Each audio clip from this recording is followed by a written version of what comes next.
Welcome to Kermit Johnson Elementary School's new One School, One Book. We're all going to be reading Matilda. It is written by Roald Dahl and illustrated by Quentin Blake. Now, as you can see from the inside cover, Roald Dahl has written many books. He is what we would call a prolific children's author. Prolific meaning he's written a lot of. So I'm going to read you the introduction. The Trunchbull is no match for Matilda. Matilda is a sweet, exceptional young girl, but her parents think she's just a nuisance. She expects school to be different, but there she has to face Miss Trunchbull, a kid-hating terror of a head mistress. When Matilda is attacked by the Trunchbull, she suddenly discovers she has a remarkable power with which to fight back. It'll take a superhuman genius to give Miss Trunchbull what she deserves, and Matilda may just be the one to do it. I don't know about you, but I want. Again, we have some more books by this particular author, and you can see that there are many books in here, and I'm going to tell you guys a little secret. Miss Byers loves this particular author, and I've actually read several of these already, so I want you to join me over the summer holidays in reading some of Mr. Dahl's other works.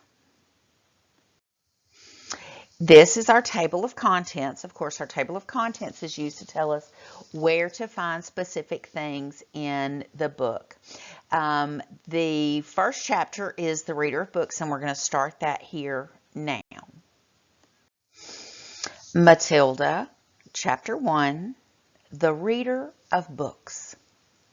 It's a funny thing about mothers and fathers.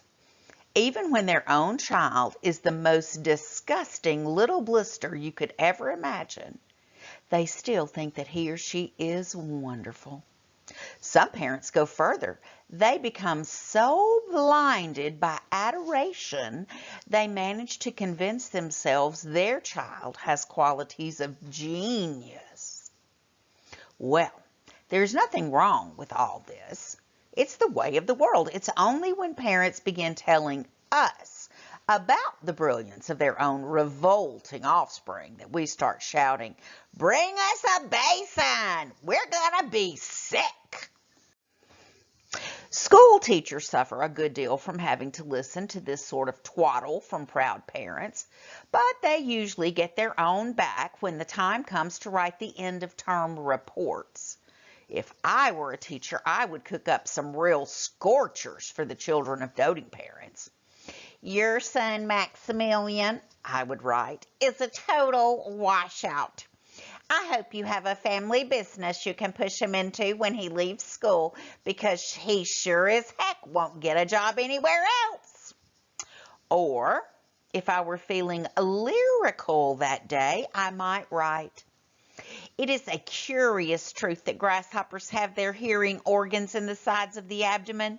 Your daughter Vanessa, judging by what she's learned this term, has no hearing organs at all." Uh-oh. I might even delve deeper into natural history and say, "The periodical cicada spends 6 years as a grub underground, and no more than 6 days as a free creature of sunlight and air. Your son Wilfred has spent 6 years as a grub in this school, and we are still waiting for him to emerge from the chrysalis." A particularly poisonous little girl might sting me into saying, "Fiona has the same glacial beauty as an iceberg, but unlike the iceberg, she has absolutely nothing below the surface." I think I might enjoy writing end-of-term reports for the stinkers in my class. But enough of that. We have to get on. Occasionally, one comes across parents who take the opposite line, who show no interest at all in their children, and these, of course, are far worse than the doting ones. Mr. and Mrs. Wormwood were two such parents. They had a son called Michael and a daughter called Matilda, and the parents looked upon Matilda in particular as nothing more than a scab. A scab is something you have to put up with until the time comes when you can pick it off and flick it away. Mr. and Mrs. Wormwood looked forward enormously to the time when they could pick their little daughter off and flick her away, preferably into the next county, or even further than that. It is bad enough when the parents treat ordinary children as though they were scabs and bunions, but it becomes somehow a lot worse when the child in question is extraordinary. And by that I mean sensitive and brilliant. Matilda was both of these things, but above all, she was brilliant. Her mind was so nimble and she was so quick to learn that her ability should have been obvious even to the most half-witted of parents. Now, the word nimble there means that she really has that open-minded attitude. Her mind is not stiff and solid and set. She's embracing learning. It is, she can easily learn. But Mr. and Mrs. Wormwood were both so gormless and so wrapped up in their own silly little lives that they failed to notice anything unusual about their daughter. Now, that word gormless is probably a brand new word to you. It was to Mrs. Byers, and I had to stop and look it up. It means they absolutely lack intelligence. To tell the truth, I doubt that they would have noticed had she crawled into the house with a broken leg. Matilda's brother Michael was a perfectly normal boy, but the sister, as I said, was something to make your eyes pop. By the age of 1½ her speech was perfect, and she knew as many words as most grown-ups. The parents, instead of applauding her, called her a noisy chatterbox and told her sharply that small girls should be seen and not heard. By the time she was 3, Matilda had taught herself to read by studying newspapers and magazines that lay around the house. At the age of 4, she could read fast and well, and she naturally began hankering after books or wanting books. The only book in the whole of this enlightened household was something called Easy Cooking, belonging to her mother. And when she had read this from cover to cover and had learnt all the recipes by heart, she decided she wanted something more interesting. "Daddy," she said, "do you think you could buy me a book?" "A book?" he said. "What'd you want a flaming book for?" "To read, Daddy." "What's wrong with the telly, for heaven's sake? We've got a lovely telly with a 12-inch screen, and now you come asking for a book? You're getting spoiled, my girl."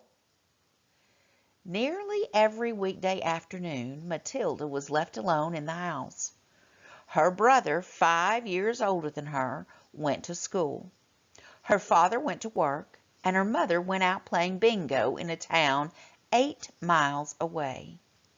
Mrs. Wormwood was hooked on bingo and played it 5 afternoons a week. On the afternoon of the day when her father had refused to buy her a book, Matilda set out all by herself to walk to the public library in the village. When she arrived, she introduced herself to the librarian, Mrs. Phelps. She asked if she might sit a while and read a book. Mrs. Phelps, slightly taken aback at the arrival of such a tiny girl, unaccompanied by a parent, nevertheless told her she was very welcome. "Where are the children's books, please?" Matilda asked. "They're over there on those lower shelves," Mrs. Phelps told her. "Would you like me to help you find a nice one with lots of pictures in it?" "No, thank you," Matilda said. "I'm sure I can manage." From then on, every afternoon, as soon as her mother had left for bingo, Matilda would toddle down to the library. The walk took only 10 minutes, and this allowed her 2 glorious hours sitting quietly by herself in a cozy corner, devouring one book after another. When she had read every single children's book in the place, she started wandering around in search of something else. Mrs. Phelps, who had been watching her with fascination for the past few weeks, now got up from her desk and went over to her. "Can I help you, Matilda?" she asked. "I'm wondering what to read next," Matilda said. "I've finished all the children's books." "You mean you've looked at the pictures?" "Yes, but I've read the books as well." Mrs. Phelps looked down at Matilda from her great height, and Matilda looked right back up at her. "I thought some were very poor," Matilda said, "but others were lovely. I liked The Secret Garden best of all. It was full of mystery. The mystery of the room behind the closed door, and the mystery of the garden behind the big wall." Mrs. Phelps was stunned. "Exactly how old are you, Matilda?" she asked. 4 years and 3 months, Matilda said. Mrs. Phelps was more stunned than ever, but she had the sense not to show it. "What sort of book would you like to read next?" she asked. Matilda said, "I would like a really good one that grown-ups read, a famous one. I don't know any names." Mrs. Phelps looked along the shelves, taking her time. She didn't quite know what to bring out. How, she asked herself, does one choose a famous grown-up book for a 4-year-old girl? Her first thought was to pick a young teenager's romance of the kind that is written for 15-year-old schoolgirls. But for some reason, she found herself instinctively walking past that particular shelf. "Try this," she said at last. "It's very famous and very good. If it's too long for you, just let me know and I'll find something shorter and a bit easier." Great Expectations, Matilda read, by Charles Dickens. "I'd love to try it." "I must be mad," Mrs. Phelps told herself, but to Matilda she said, "Of course you may try it." Over the next few afternoons, Mrs. Phelps could hardly take her eyes from the small girl sitting for hour after hour in the big armchair at the far end of the room with the book on her lap. It was necessary to rest it on the lap because it was too heavy for her to hold up, which meant she had to sit leaning forward in order to read. And a strange sight it was, this tiny, dark-haired person sitting there with her feet nowhere near touching the floor, totally absorbed in the wonderful adventures of Pip and old Miss Havisham and her cobwebbed house, and by the spell of magic that Dickens, the great storyteller, had woven with his words. The only movement from the reader was the lifting of the hand every now and then to turn over a page. And Mrs. Phelps always felt sad when the time came for her to cross the floor and say, "It's 10 to 5, Matilda." During the first week of Matilda's visits, Mrs. Phelps had said to her, Does your mother walk you down here every day and then take you home? My mother goes to Aylesbury every afternoon to play bingo, Matilda had said. She doesn't know I come here. But that's surely not right, Mrs. Phelps said. I think you'd better ask her. I'd rather not, Matilda said. She doesn't encourage reading books, nor does my father. But what do they expect you to do every afternoon in an empty house? Just mooch around and watch the telly. I see. She doesn't really care what I do, Matilda said a little sadly. Mrs. Phelps was concerned about the child's safety on the walk through the fairly busy village high street and the crossing of the road, but she decided not to interfere. Within a week, Matilda had finished Great Expectations, which in that edition contained 411 pages. I loved it, she said to Mrs. Phelps. Has Mr. Dickens written any others? A great number, said the astounded Mrs. Phelps. Shall I choose you another? Over the next 6 months, under Mrs. Phelps' watchful and compassionate eye, Matilda read the following books. Nicholas Nickleby by Charles Dickens. Oliver Twist by Charles Dickens. Jane Eyre by Charlotte Bronte. Pride and Prejudice by Jane Austen. Tess of the D'Urbervilles by Thomas Hardy.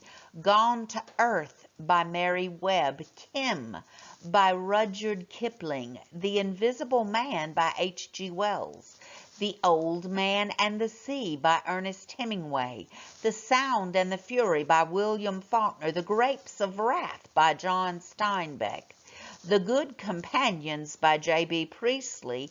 Brighton Rock by Graham Greene. Animal Farm by George Orwell. Friends, Mrs. Byers wants you to know I've only read 5 of those books. Only 5 of them.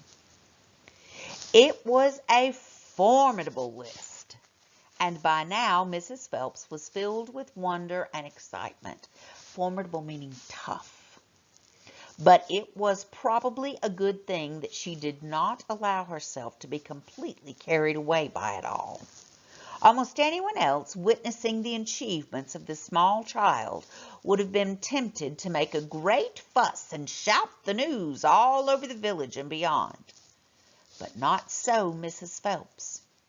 She was someone who minded her own business and had long since discovered it was seldom worthwhile to interfere with other people's children. Mr. Hemingway says a lot of things I don't understand, Matilda said to her, especially about the men and the women. But I loved it all the same. The way he tells it, I feel I'm right there on the spot watching it all happen. A fine writer will always make you feel that, Mrs. Phelps said. And don't worry about the bits you can't understand.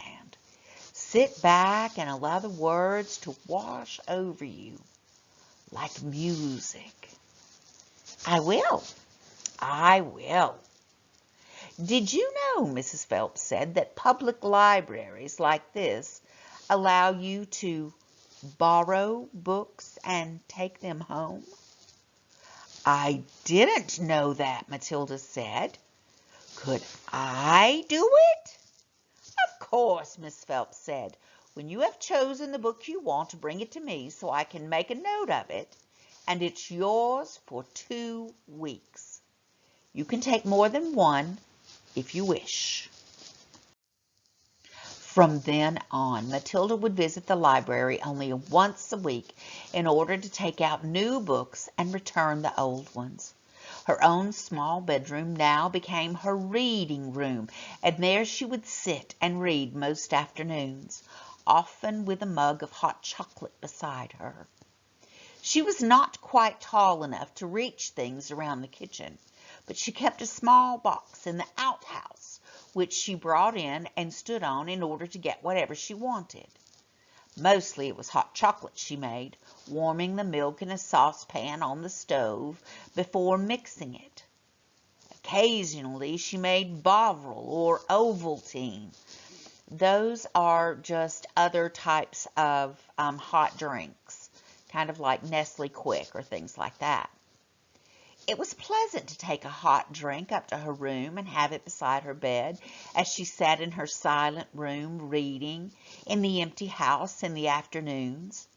The books transported her into new worlds and introduced her to amazing people who lived exciting lives. She went on olden day sailing ships with Joseph Conrad. She went to Africa with Ernest Hemingway and to India with Rudyard Kipling. She traveled all over the world while sitting in her little room in an English village.